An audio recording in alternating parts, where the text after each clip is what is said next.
You've been a busy boy, haven't you? I have, yes. I am having fun though.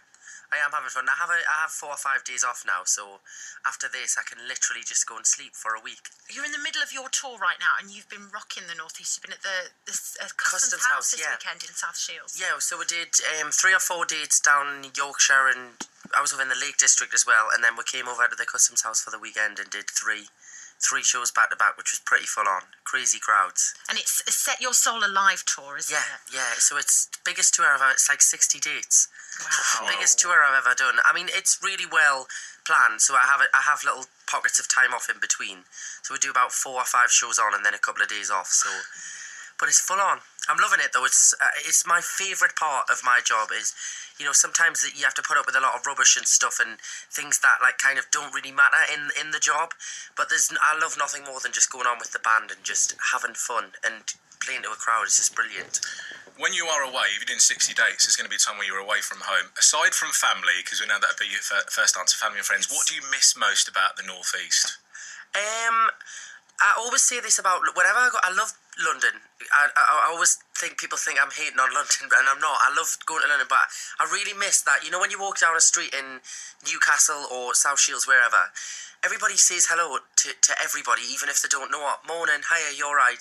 In London, nobody does that. No, you know, it's not as friendly at all in any way. No, and I have a relative actually who's up at the minute, and last year or something, we were walking down South Shields Beach, and my uncle was saying hello to everybody, and she said, God, you know everybody in South Shields. And he's like, oh, I don't know them. He's like, you know, you just say morning to somebody as you're walking past. And we're just polite here. Yeah. It's friendly. So true. As someone who came from the South, and when I came up here, like a couple of years ago, it's something I had to get used to. I said to my girlfriend, why are complete strangers chatting with me? Or people, like, I think a lot of people think we're weird when they come somewhere because you start standing talking to somebody in a shop queue. And that in London is like, what are you doing? Like, you're a stalker. Get out of my face, you know? Like, it's so strange. I do miss that. Are there things that you have to take with you as well when you're performing not in the North East? Little things that you need to have in your dressing room that you wouldn't be without? Well, I have it. I'm lucky this year. I have a lovely kind of like tour van, and it has like a bed in it and everything, and a toilet and a shower. It's like a mini tour bus. So it's very luxury. So that's the first time I've had one of them. So I can kind of literally live on the road. But you know, I have honey and lemon. A few candles. It's nice to have a few candles because some of the dressing rooms smell. I like that. Going up on the Diva monitor. Well, no, I mean, I'm probably the most low maintenance person ever. Like literally, as long as I've got Diet Coke, I'll survive. and a scented candle.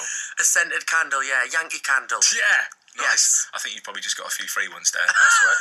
Did you know this year I think it will be 5 years since you won the X Factor? It's crazy. It's absolutely crazy.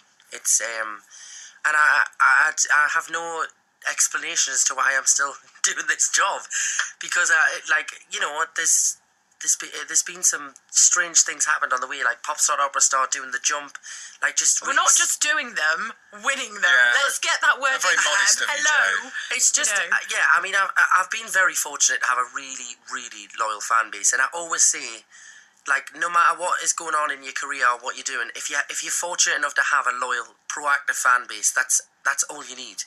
Because they've kept things going constantly. They turn up at the shows. They're incredible, and I don't. That's the only explanation I have as to why I'm still doing it. I've got one. You're reasonably well behaved on social media compared to some other X Factor winners. I know. I've as well. heard about this the other day. Yeah, he's having a major.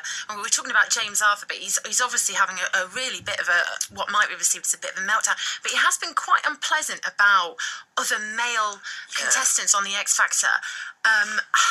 Which there's no need for, is there? How do you cope with that kind of stuff? I just think, if I had one bit of advice to James Arthur, it would be to stop concentrating on everybody else's career and concentrate on your own, because it's clearly not going that well at the minute. You know, like, he's getting a lot of backlash, and I don't worry about what he's doing, so he shouldn't worry about any of the other winners, you know? And also, I've never, ever felt the need to slag anybody off in the media. I find it's a really cheap thing to do, and two, he as somebody who has been victimised, as he claims at the press at the minute, knows how it feels, so why then go and slag somebody else off? I just don't get it. Like, it's a huge music industry, and everybody should just support everybody. Yeah. I don't think as well that people like nasty people, and I think that when he's saying that kind of stuff, no matter how talented he is, and he is talented, and we've had him in and he's done stuff, hasn't he, and he's amazing live, you know, but people don't like it, and it's very easy to dislike somebody. It's difficult because when you go on a show like X Factor, people use the term overnight success very loosely, but it literally is. That is what happens. You know, one day you go from being this person who could walk down the street in the Northeast and say something that would never be taken out of context and nobody would probably care that you'd said it. And then the next day, every little word that you say is scrutinised. Every little sentence is twisted and turned, and people can read things wrong as well. So I just hope he has the right people around him, guiding him through it. Good advice. I've got some relationship problems, actually. Just Oh, no, we won't even go there. No. Right, we'll talk X Factor and we'll talk the other TV shows in just a sec. We're back to Joe McElderry after DJ Fresh. 39 Stu and Kelly, and for Stephen Karen with Joe McElderry. Woo! No. You've done that one, old Timber tune. You did that on your tour. Apparently you do a bit called Joe's Jukebox. Yeah, so it's called Jukebox Joe, and every night a certain section of the show for about 10-15 minutes. The audience can just shout out a few songs and we try and like busk them. So even if they want to hear one off an album that they haven't heard, like in the set, but it gets a bit crazy sometimes. I've had some songs. We had Celebration, Cool in the Gang the other night. Why not? Reach, S Club 7. You're like, sorry, I And don't then know we the had words. Time to Say Goodbye on Sunday. Oh my God! Yeah. What happens if you think, oh God, I hate that song, I don't want to sing it? Well, I just kind of, before I do it, I just say, you know, obviously I might not know the lyrics, and it's funny. It's quite a comical part of the show because people kind of know that you might not know it, but it's actually it's interesting for the audience watching you trying to get the song, find the key. It's kind of like them getting to see rehearsal, really. Obviously you've done Pharrell's Happy. That's actually in the show. We do a big pop medley, and Happy is in the medley. Spoiler alert, don't read I know, too sorry. much.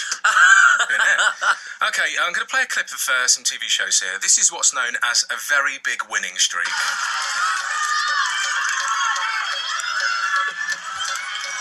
Joe!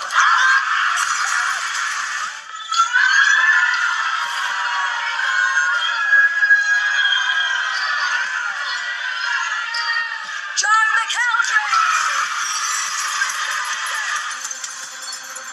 Joe becomes the champion of the series! Oh, this must be getting boring now, Joe.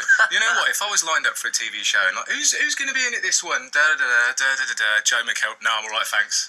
I want you to do Strictly I would next. like- I think you would be amazing, and you were supposed to be in it, kind of, weren't you? Was it last year? There was a lot of rumours. Yeah, there was a lot of rumour. Basically, it works on a kind of, you know, the kind of, I've heard that it gets, a lot of names get battered about in a kind of hat kind of Yeah. thing, and it's all, you know, so my name's been in the hat a few times, I think, because every year there's a rumour that I'm doing it before even, people tend to know what I'm doing before I do, you know, so we'll see what happens. I'll probably read about it in the papers and then get asked. I think you'd be great on there. We've got to get behind you and get you on Strictly. Well, I've got a few suggestions. I think you should go for bit of Deal or No Deal. Oh, I'd be hopeless at that. All right, okay. What about The Cube? I would like that. I don't know whether that'd be any good, but that would be fun. Yeah, I would do that one. Let's see, throwing a few balls around, jumping over some hoops. Would you do I'm a Celebrity, Get Me Out of Here? I could do the camping, and I could do all of the stuff, like the getting washed in the river, everything like that would be no problem, because I love the outdoors. The problem I would have would be rats. I've got a massive phobia of rats, like to the point where I can't even look at them on a TV screen if they come on. And I know for a fact that if I said, oh, I'll do it, but I can't get in They a put tank you in a of rats. coffin They put- full of yeah. yeah. So I don't know. I think you've peaked there really with the jump, because that's another level of hardcore. You know, a ski jump over like a few rats in a box. Tell us the story you were telling us a minute ago, because you weren't originally going to do the jump, were you? I was basically, I had a really busy year of just doing loads of shows working last year. So my manager said to us, take a couple of months off, take January and February off. We'll come back together for the tour and start preparing end of February. So I'm in Austria, having a nice ski holiday with all the family. I got a phone call from a producer who I work with on X Factor. And she was like, and I've seen on Twitter and Facebook you're in Austria. We're good friends, so she'd seen on Facebook and things. And she was like, we need another contestant for the jump. Everybody's getting injured. We need somebody who can ski because you haven't got time to train, basically. Can you be here at like 6:30 tonight? We'll send a car for you. So they spoke with your management and everything, and off we went. It was great fun, though. Honestly, it was one of the best experiences I've ever experienced. So much fun. And the scariest, I bet, as well. Like, some of the moments were petrifying. We did the skeleton run, where you literally lie on a dinner tray, I would say, and you hurtle down a toboggan run, no brakes, at 75 to 80 miles an hour, and your arms are behind you, so you've just got your shoulders and your head, and you just think, if I hit into a wall here, I'm probably gonna die. You know? Oh, I couldn't do it. Oh, it was. I had a nervous breakdown at that point. I very rarely say I can't do something, and I was contemplating saying I actually can't do this, and then they were like, no, you have to. And I was like, but I don't want to. They were like, yeah, but you have to, or otherwise you'll not be able to be in the show. And I was like, I want me mum. I love that everyone was dropping around you though, like flies, injured here, injured there, you know, and there's you still going. The last day on the grand final, we lost two. There was supposed to be 4 people in the final, and within the first hour of the final competition, we lost 2 people. So there was me and Donald left, and we're like, it's just us 2 then. It's a great little fix if you want to see famous people getting hurt. It's a great little TV show. That'd have been embarrassing, wouldn't it? Sorry, the tour is cancelled. I fall off at the dinner tray. Well, I said I'll never live this down if I get injured to the point where I can't go on the tour. So I was trying to be careful, but I'm really competitive, so it was a struggle. It was a daily battle not to push myself too hard. We're gonna chat to you again just before 9 o'clock. While you were chatting there, can you cook? Are you any good at? No. Oh right, because we just Great British Bake Off literally just rang me and asked if you wanna have a go at that. Literally, so it's a no then, no? Metro. Stu and Kelly's breakfast show. Self-stress on Twitter. Selfie Tuesday. Yeah, it's a thing. It is Tuesday, isn't it? I forgot what day it was there. We were chatting on the show before you dropped in about being like distantly related to famous people. Right. And we know you've checked with your mum, and you don't think you've got any other famous family members, but we have got your phone. Yes. So we're going to ask you to. So you want some names? We would like some. This is going to sound really like big-headed. No, it's not, because we've asked you to do it. We are so nosy, aren't we? We've got your hand behind your back, and we're like, drop some big names. What famous names are in your phone book? So I have Alexandra Burke. Ooh, bad boys. This is in the A section. So Amanda Holden. Oh, we were just talking about her earlier. Doesn't she look great on Britain's Got Talent? She's lovely. Yeah. She's really nice. Amy Childs. Ooh. Okay, go to the O. Oh. Have you got him? Hang on, wait there. Oh. Yeah, I have Ollie. Oh. Yeah. Have I got any more? Can you give us the last 3 digits of Ollie's, and we'll guess the rest? Drop him a text. Do you speak to him? Do you talk to him a lot, Joe? It's the kind of thing, because everybody kind of thinks everybody seems to hate each other. I think with the whole press that X Factor brings, people seem to think that nobody speaks to each other after the show. Yeah. But it's the kind of thing where, when you haven't seen a school friend for ages, and then you see them, and it's just or a best friend, and then it's just back to normal, and because you've got to remember, we all lived together for almost 6.5 months.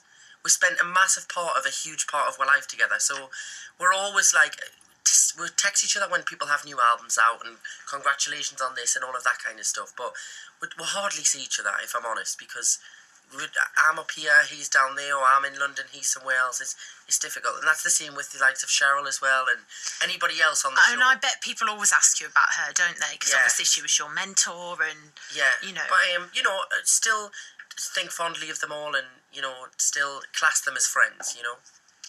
Thanks for coming on today. Thank you for having us. Can I ask you that you not take part in a TV show for at least another 3 to 4 years and give some other pop stars a chance? That'd be great. I shall try. Thanks.